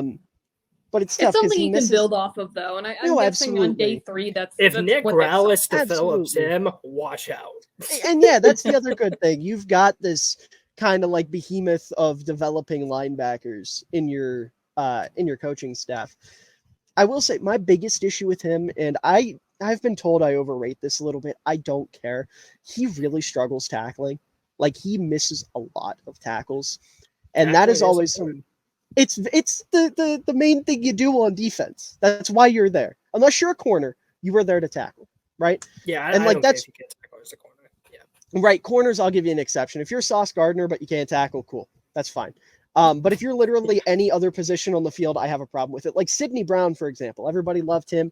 Dude cannot tackle to save his fucking life. I had him as like a special teamer. He can't really cover either. No, he's a heat-seeking missile that can kind of hit sometimes if the guy's not looking at him. And Philly looked at him and said, "You know what, CJ Gardner-Johnson, that's your replacement. We're going to replace one of the best nickels in football." Maybe they're going to throw maybe they're going to throw Keely Ringo at safety. Keely Ringo there would be great. I'd be on board with that. Yeah. But speaking of nickel corners, Keitrell Clark out of Louisville. Love the pick. Did not like him. I didn't like him that much. Really? I like the pick. I don't. I don't What's really your have issue a with reason. him? And the thing is, I don't really have a true issue. It's so weird. Usually I'll have an issue. I don't know. I just watch him and I'm like, I get you're a day 3 guy, but I want to see more. That's just like, I don't know how to explain it. I really don't. Like every now and then there's just a guy every year where I'm like, I don't know why I don't like you, but I don't like you. And that's Keitrell Clark. Yeah, sometimes it's just vibes. Yeah. I mean, that's essentially what it sounds like, is you don't like his Pretty vibe, much. Which is valid. That's valid. Listen, Keitrell, I'm sorry. You seem like a great guy. I'm sorry. I just cannot like you for some reason. Yeah. I don't know. I'm sorry. I like him. I like him because he's really athletic. He's technically sound. He's super smart.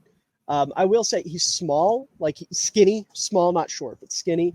And he's not a good tackler, which I know we were just saying it doesn't matter for corners, but nickels, it matters a little bit more. You want your nickel to be able to come up and make a play in the run. And he's grabby. When he doesn't have size to make up for it either. Like that, right. That matters. Yeah. So like, I get why you'd be hesitant. And I get why he fell to the 3rd round, but I do think he can develop into a really nice nickel. I have confidence in him. I think he's got the intangibles you want. And then Dante Stills out of West Virginia, who's kind of an undersized defensive tackle, really.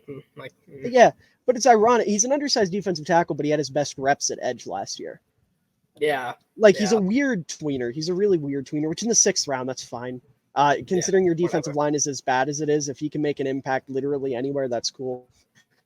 And UDFAs, I usually don't get into unless there's someone I have to mention, and there is one guy that I have to mention here because I have a personal connection. I think I know who you're going to say. I think I know who you're going to say. Running back Amari DeMercado out of TCU, who, for those who don't know, I had a run-in with a family member of his online who said some not very nice things to me because I wasn't a big fan of him.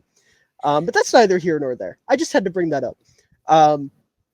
But just kind of wrapping up here, looking at some of the other guys on the roster, I'll just go ahead. Nicole, talk about Isaiah Simmons. I almost forgot his name. You've been wanting to talk about him the whole time. Go for it. Because a lot of this is Steve Keim. Most of it is. So, like, going forward, I was still shocked to see his position change. Because in college you can move around. You can play any position, you can play both sides of the ball. Completely different game, slower. Well, that's because no one knows how to play football in college. Yeah, exactly. Slower game, no one really knows what they're doing. You can excel if you're just a great athlete. You can do that. NFL, you need stability. And the fact that they couldn't figure out where to put him, and then kind of decided that just wasn't on the field was wild to me, because I think, to me, his best position is outside linebacker. That is where he can be on the field most. That's where the Cardinals are the weakest at the moment. Defensive line aside, that's where they're the weakest. That's where they need the most help. That would have them on the field the most. Scheme, like, I'm not the biggest scheme person. I don't understand schemes like you guys do. I'm trying, but we're football nerds, so like, yeah. we understand. I'm trying to understand that side of it more, but purely, like, I'm big on eye test, obviously. For sure. Anything that has him on the field more should be what you do, and that's outside linebacker. Having him go back to DBs, which he says he wants to excel at, which, like, hey, more power to him. I hope he succeeds.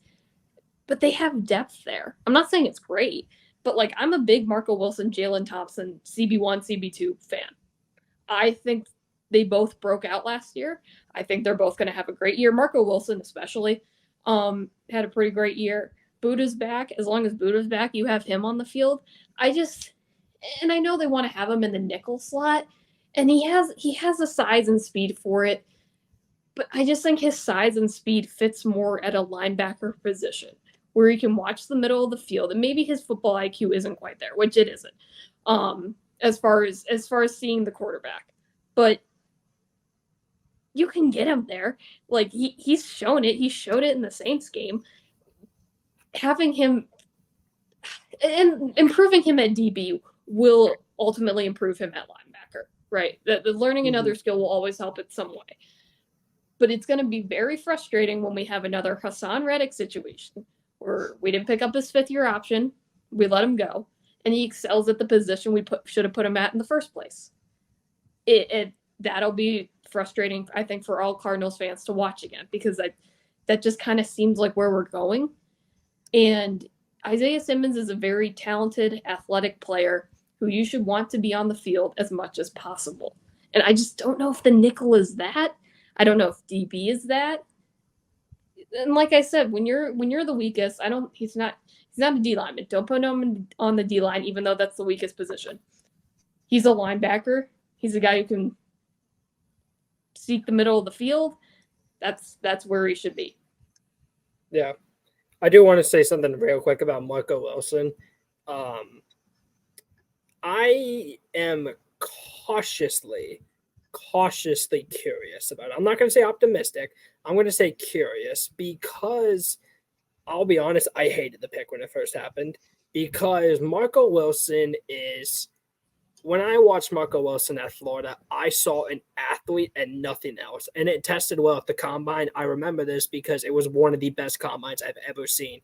I believe he tested as the sixth most or maybe the fifth most athletic combine or athletic corner in combine history, which is unbelievable. Like, he's a freak. He's an absolute freak, but he just didn't know how to play football. So when we threw him into starting reps right away, I was like, this isn't going to be good. And then, he was not very good his rookie year. And then he definitely improved, which is why I am cautiously curious, because I'm a big believer. If you know me, I'm a big believer in year 3 breakout. I always have been. I'm a big believer in it. It's happened with many guys in the past, especially with freak athletes.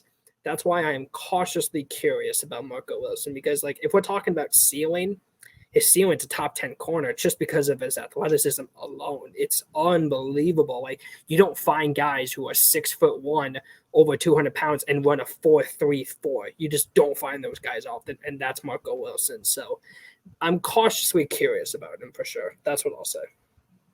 That's valid. I'm not going to say optimistic. I'm not going to say that, but I am curious. That's what I'll say. Sure. Absolutely. I like Isaiah Simmons a good bit. I agree that there's a lot of untapped potential there, and I think that something can really be done with him. I don't like the idea of him playing nickel that much either. I think his talents are better suited at linebacker, so Nicole, I 100% agree with you there. But I do think he's good at nickel, and if that's where they're going to use him, he's still going to be solid. It's just I think they're kind of wasting what he can be. And I know that kind of sounds taboo, because at this point, nickel is more important than linebacker in most defenses. But again, I don't care. I'm an old school football guy. Linebackers still matter a hell of a lot more than people think they do. There's a reason why there's there was so much movement at linebacker this offseason and so many big contracts handed out to linebackers, namely Tremaine Edmonds and Roquan Smith. Like, it matters. And I think that he can be an absolutely stellar off-ball linebacker if you can kind of get the mental aspect of the game and the development there. Especially considering I've heard reports that Zaven Collins might be moving to edge, or at least is like a kind of hybrid edge. Which and that I am excited about, because he's just a freak athlete. Yeah, I mean, he's fun. When he came out of college, I said, okay, so this guy's 6'5", 270, and he can run with receivers. Like, you don't usually see that too often. Yeah. So, especially if that's the case, because I mean, you've got Kaiser White, but most defenses are going to run at least 2 linebackers, if not 3. So I would really like to see them just give Isaiah Simmons another shot as a Mike linebacker, kind of let Kaiser White make up for where he lacks, because Kaiser White's got a lot more of the mental aspect of the game down, which has come from working with the new defensive coordinator that Isaiah Simmons is now going to get to work with. But that being said, unless there's any other players that we didn't touch on that you guys want to give a quick shout out, tangent to, anything like that. My last question, it's a 2-parter. What are your expectations for this season, record wise, like a floor, ceiling? And then who are you most excited to watch? And you're not allowed to say Kyler. No comment. No, I'm kidding. What are my expectations for this team? So, like I said earlier, this is going to be one of the worst teams in football. Whether Cardinal fans want to admit it, it's just the truth. You know, we're currently in a rebuild. I think that's very obvious. You got to look at this roster. But the question is it going to be the worst team in football? In my current predictions that I made, and I'm probably going to change some stuff, but my predictions, I have them getting the 3rd pick. I have them being the 3rd worst team in the league. Who do you have below them? I have Tampa getting the 1st pick, and then I have the Raiders getting the 2nd pick. Okay, I don't hate either of those. That's fair. Yeah. I have and then I have the Colts getting the 4, and I have Cardinals getting the 5 because of the Texans. So that's my prediction. But yeah, so if all goes well, you can land Marv and Brock Bowers. Yeah. Well, Kool-Aid. Kool-Aid too. I'm just thinking what helps Kyler the most immediately. Yeah, but there's plenty of options you can go. But at the very least, you can probably get Marv there. In my predictions, I have it pulled up actually right here. If I can just read it off real quick. Yeah, go for it. I have it right here all typed out. Okay, so I have them. Hold on 1 second. Can you guys still hear me? Yep. Okay, so I have them losing their first 9 games. Damn. Just flat out, I think they'll lose their first 9 games. And then I think they win. I'm not very high on this team, to say the least, but I have them losing their first 9 games, and then I have them winning 3 in a row against the Falcons, the Texans, and the Rams, which I think Kyler plays, and I think all those games are winnable. I think that's right. Is that fair to say? Absolutely. Okay. I'm glad we can agree on that. And then I have them. Okay, you might get mad at me. I have them upsetting Chicago. But I am thinking about changing my mind on that. Well, what do you want me to do? Have us beat the Niners? Yeah, fuck it. Why not? They don't know what they're doing at quarterback. Yeah, fair enough. But no, I have the Cardinals going 4-13 this year. I think the ceiling, let's say by some miracle, Kyler said he wants to be back week 1. Let's just say by some miracle it happens. I don't think it will, but let's just say it does. I say the ceiling is 6-11, 5-12. I think the floor is 1-16, though. I do think that's the floor. Okay. I agree with that. I also think the floor is 1-16. I think the ceiling is, I'll say 6 wins. I think if Kyler comes back, if he gels right away with Jonathan Gannon, and the defense figures something out, I don't think it's impossible. I have them going 3-14. I still have to remember it's 17 games. 3-14. I do have them picking first overall. I have the Texans second worst. So I have them 1 and 2. And maybe that's partially because I just want it to happen because I think it'd be funny. You gotta put it out in the universe. Well, Manifest it. Trade back from the first pick, get the biggest draft haul in history, and then take Marvin Harrison Jr. at second. Hey, man, I'm not saying no to that. And Monty's already shown he's willing to do that. Heck, I don't think anyone expected him to do the trades he did, to trade out of the top 10 and then back in, if I'm remembering that correctly. Yeah, I was expecting him to trade out. I was not expecting him to trade back up. I was not expecting that. No, we were sitting there because I was in at work that day for the draft party, and it was like, oh my God, guys, the Cardinals are back on the clock. It's like, what just happened? Didn't they just trade out? I was like, shoot, now we have to get all the stuff ready. But Monty has shown he is willing to move pieces around. And that is something we haven't seen in a while. Because Steve Keim would have just sat there at, what were we, 3, 4? Jalen Carter, that's what he would have done. Which, honestly, I don't think I would have been really that mad at. Yeah. But Steve Keim would have just sat there. He would have just, I don't think he would have done many trades. He's not known for doing trades. Any trades that would have happened would have been like 5 picks here and there. You know, and I mean like 5 picks literally in the draft. Like moving around in the same round. So like that's super refreshing. I still think the floor and ceiling are pretty close together. I have them right in between at 3 wins. And it's going to depend when Kyler comes back.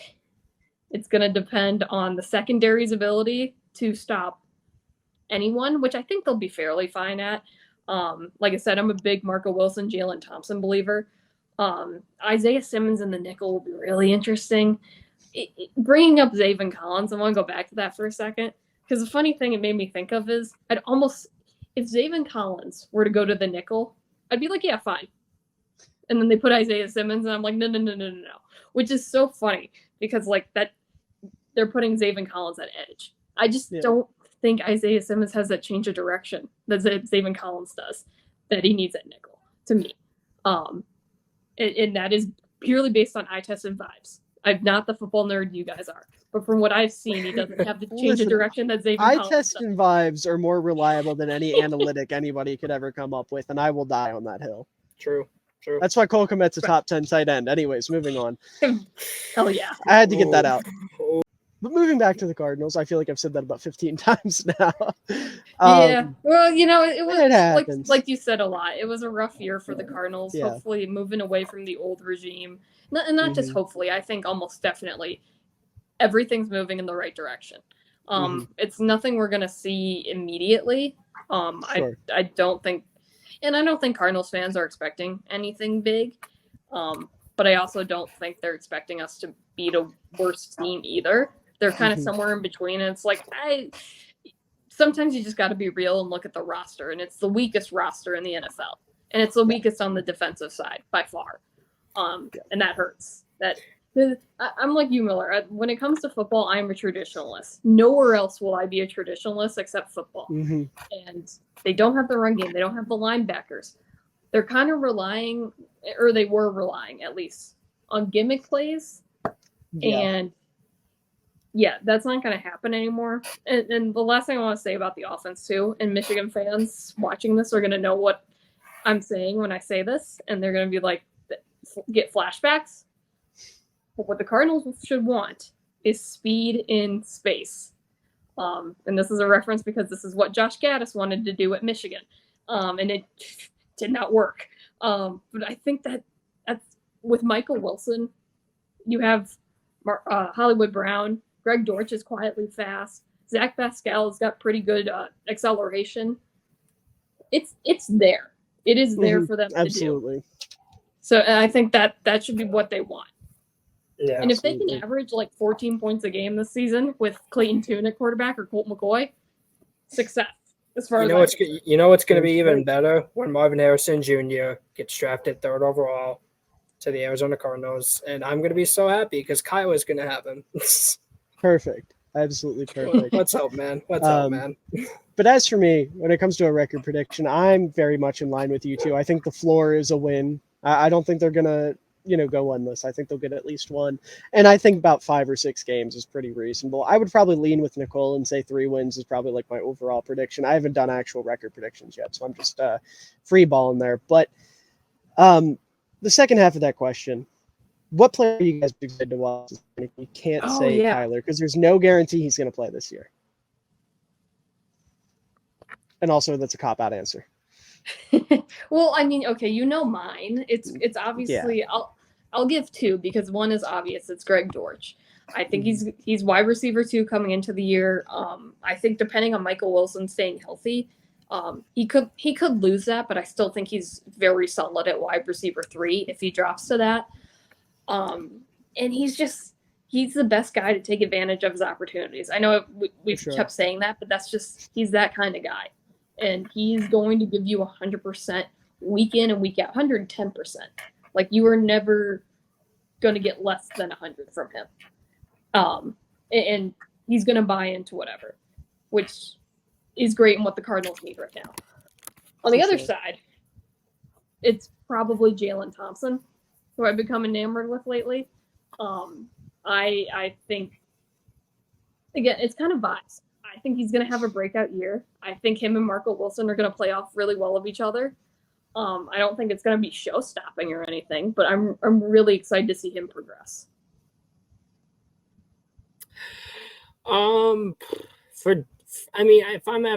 going to pick one guy, I guess I'll say a guy who I think could kind of take over that Zach Allen role.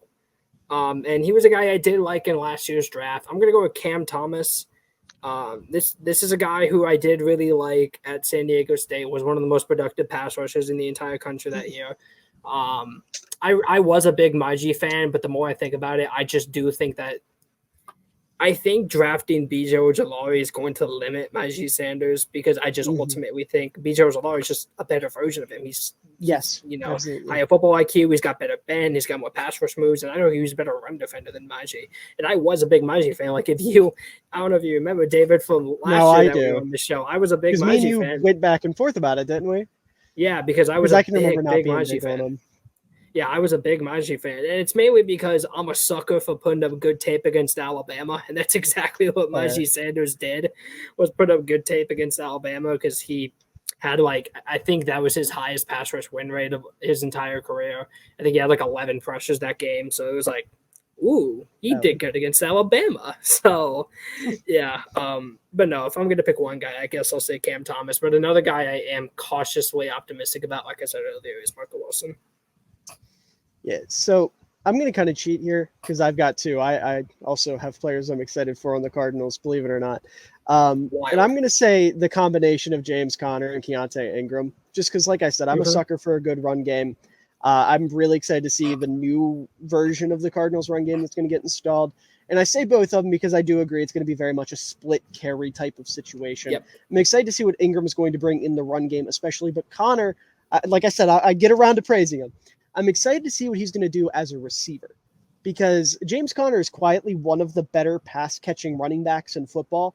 He's no CMC. He's not going to go out there, split out wide, run a route, create separation against a DB, but super reliable, You can put him on a simple route, whether it's just like a swing route or an out route or something. He's going to catch the ball. He's going to pick up yards after the catch, and he's going to do that well. And I think especially if Kyler doesn't play and you have Colt McCoy or Jeff Driscoll or Clayton Tune or whoever out there, he's going to be an amazing security blanket for them. Very close to, again, bringing it back to the Bears, what David Montgomery was for the entirety of his career in Chicago, where he relies heavily on being good after the catch, being super smart, just finding open spaces to sit down, catch the ball, turn around, make a play. And I'm really excited to see what James Conner is going to do with that this year. And like I said, I think Keontae Ingram is quietly going to be a big part of the run game. I think the fact that they're going to be running so much outside zone is going to be huge for him.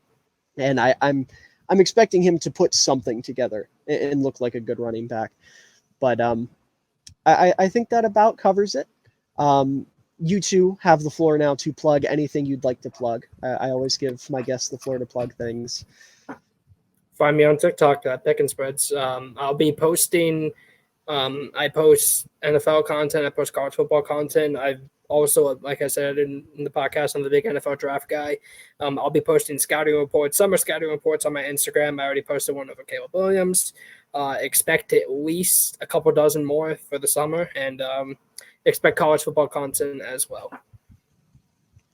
You can find me on Twitter. Nicole_Pinter6 is my Twitter. I don't do the content like you guys do, but I do tweet often, just about general things I like. I am big into the uniform. Good. I love me a good uniform, which we didn't even touch on the Cardinals uniforms. They're good. I was trying. No, they're not. You are the only person that thinks that. I know. They're better than what they were. I disagree. I like those uniforms. See, I'm the okay white with ones these suck. red ones. The white ones suck. You can't. Thank you. I was the Yeah. biggest hater of the Cardinals away jerseys. Too many lines. Like these ones, it's fine. I hated the nameplate on the back of the away ones. I was the biggest hater of those, and the Broncos are second to that. Too many. It's the same deal. Too many lines, but blue's just a better color. Fair in my eyes. The whites are solid, though. I think we can all agree on that, right? Yeah. The whites are solid. But yeah, uniforms, college football, a lot of Michigan. I'll always tweet about the Bears and the Cardinals. And the occasional dog retweet. Not occasional, often. Dog retweet for a little timeline reset. That's valid. Yeah, listen, with the uniforms, okay, I just can't stand a uniform that has text on it. It's not my thing. Again, I know that's a big college thing, and I'm sure that's why you're more acclimated to it. But for me, it looks less professional and less clean. And even like the old Cardinals uniforms, like I said, I like them a little bit more. But even then, just having Cardinals, I'm not a big fan of it. It's not for me. I like the black ones, but the other two, I'm not a big fan. Well, those are Ohio State, so yeah, and that's kind of why I like them. It's because they're just Ohio State. Yeah. Yeah, they kind of are. I do wish the home Reds had the sleeve, like the silver, like Cardinals. I think they're missing that. The thing that gets me, and it's such a small detail they could change, but it bothers this perfectionist mind so much, is the Arizona is just shrink it a little, not too much, just enough. Move it up like an inch or two, maybe not even an inch. Give it a little breathing room from the number, and we're solid. It's at the very too least, close. Yeah, it is too close, big. And it bothers me. Too big and too close. Yeah. Yeah. Like again, the old Cardinals uniforms, I could stomach a little bit more because the text is a lot smaller, so it's not like demanding your attention. But in the new ones, it's like Cardinals, like it is right there, it is in your face, and you have to acknowledge it. And I don't like it. But you know what? You are the jersey connoisseur, so who am I to argue with you? We got the football nerds, you got the style jersey nerd in you. So. Fair enough. Yeah, that's valid. But all that being said, first of all, thank you to you two for coming here and sitting with me for over 2 hours. I don't know if the video itself will actually be 2 hours long, but there was a lot of off-tangent discussion. It was very fun. I had a great time. I did as well. Thank you. Season is right around the corner. It is. It's right there. I know, there. and I'm scared because I'm so far behind on these. I have to cram a bunch of them. It's crazy. But all that being said, to everyone out there watching, and again, to the two individuals joining me today, I hope you all have a wonderful day, evening, night, afternoon, whatever time of day it is for you. I hope you enjoy it because you're all wonderful people and you deserve it.